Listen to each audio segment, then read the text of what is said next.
What's up, guys? Welcome to the channel. Today we're going to be looking at an awesome new build. Be sure to stay tuned. We'll get right into it.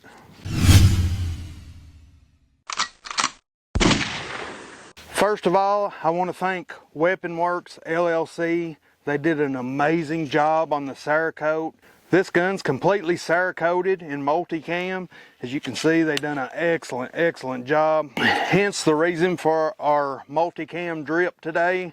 We got into our full LARPing mode and went ahead and decked out all in Multicam to go along with the theme of this build. Also want to thank Rosco Manufacturing for the barrel, the bolt carrier group, the gas block, and the gas tube. If you guys have been around the channel for very long, you know I'm a huge fan of Rosco Manufacturing. They make excellent barrels. If you guys are looking for a barrel to complete a build or to upgrade an existing build, check out Rosco Manufacturing. They make very accurate barrels, well-made barrels that won't break the bank. For the money, they're one of the best barrel manufacturers out there, in my opinion. And last but not least, I want to thank AR Gold for providing their AR Gold trigger. Fantastic trigger, guys. This is one of the best triggers I've ever had the pleasure of working with. Very crisp break. I'll give you guys a little closer look at it when we get to it, but amazing trigger. Definitely one of the best in the market and has been a very popular option for many years now.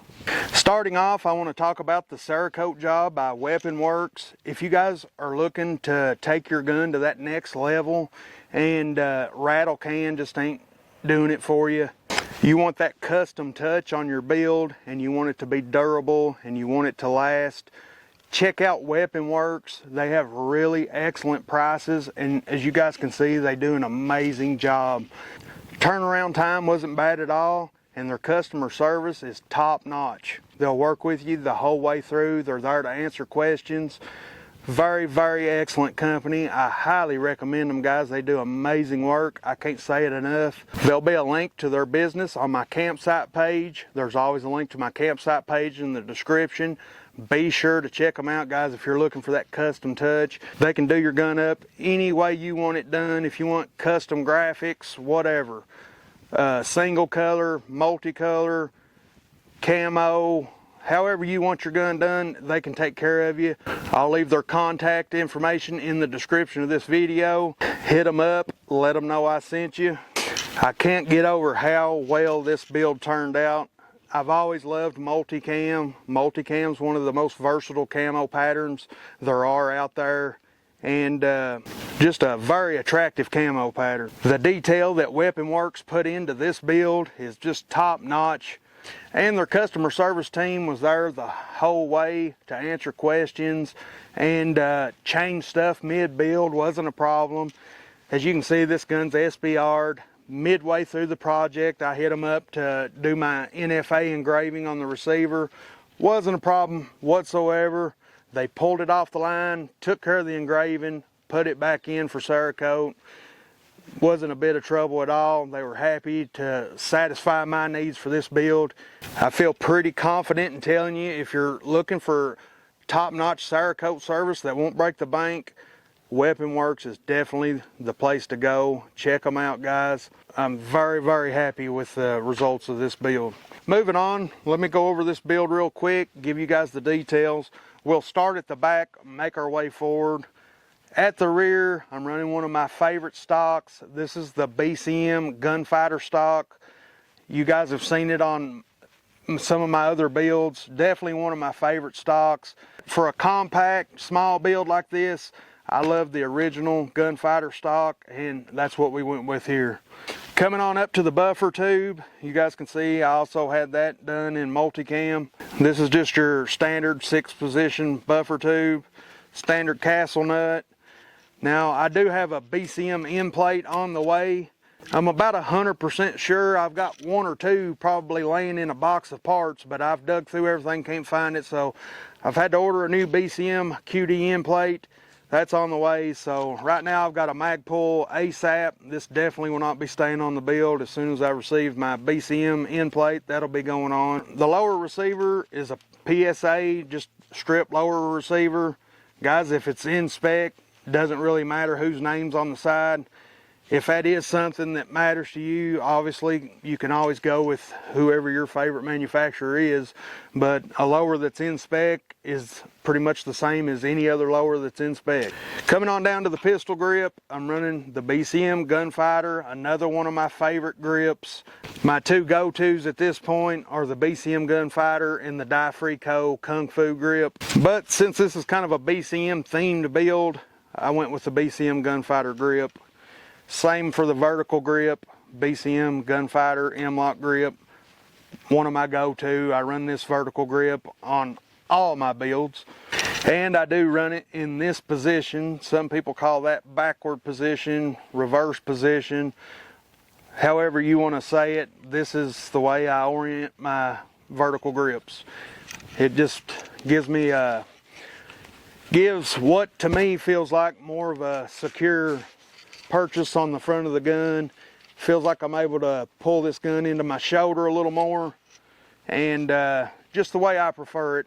Obviously set yours up however you prefer it. I run all mine in this reverse position. Back to our lower receiver, the trigger I'm running is the AR Gold trigger. This is my first experience with the AR Gold trigger, and I'm definitely very happy with it.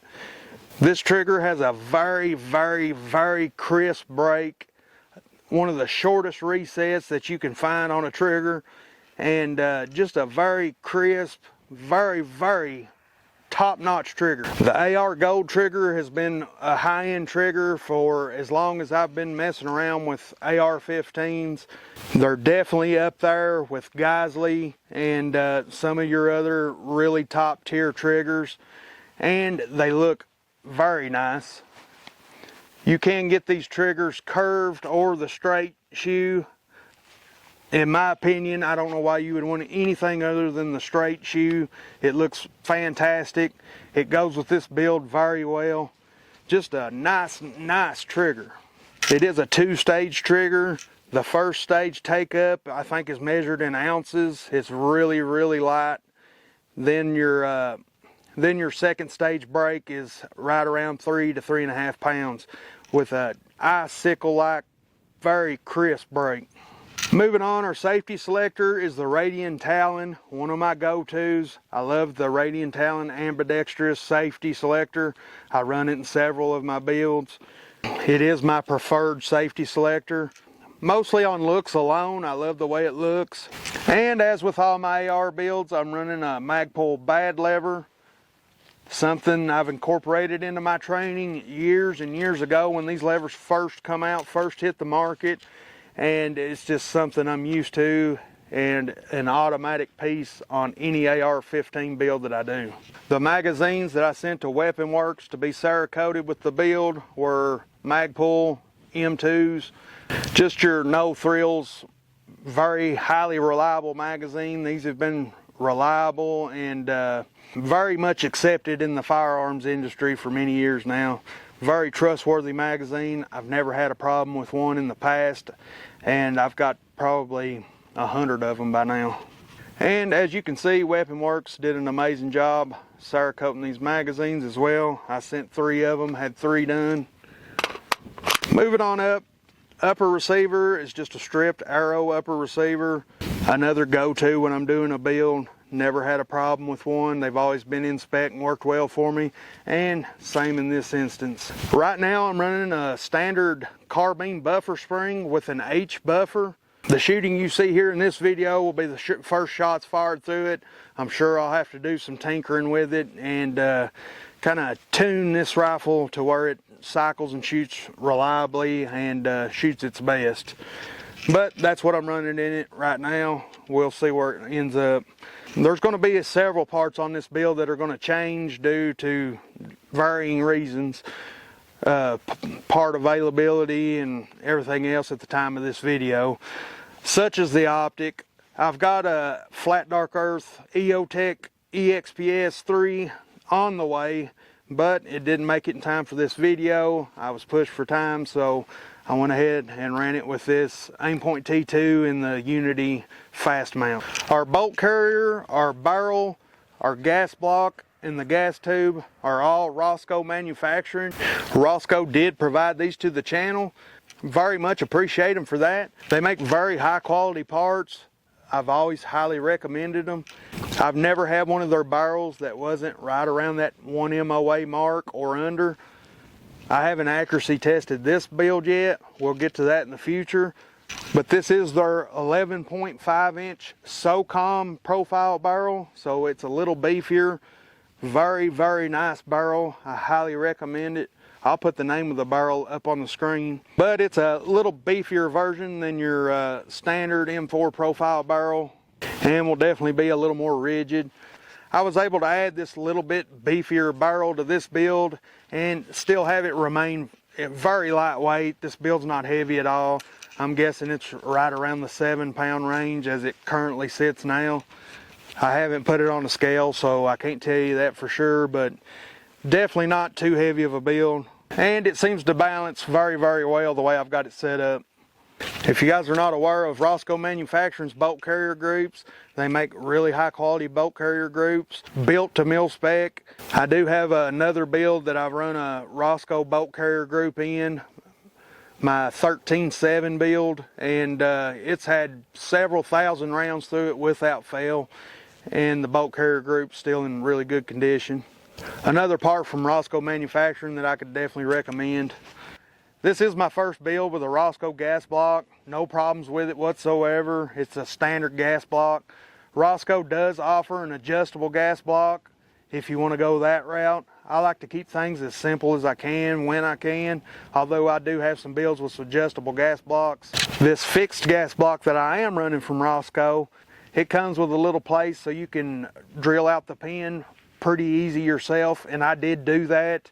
I put the gas block in a drill press and was able to drill it for a pin pretty easily. If that's something you're able to do, I definitely recommend it. It gives you a more bomb-proof installation for your gas block when you're able to pin it into place. But it does have your standard 2 set screws if you just want to secure it the traditional way. I've got several builds that are secured in place with just 2 set screws, and I've never had a problem. I do always use red Loctite to secure those screws. Several thousand rounds through builds with set screw gas blocks, and I've never had a problem so far, knock on wood. Coming on up to the muzzle device, I'm running a Griffin minimalist flash hider taper mount. I do run the Griffin taper mount suppressor, so all my builds run Griffin taper mount muzzle devices. I have used this muzzle device in the past. It does a really good job hiding flash, but my main use for it, as always, is to mount a suppressor. It does a fantastic job of doing that.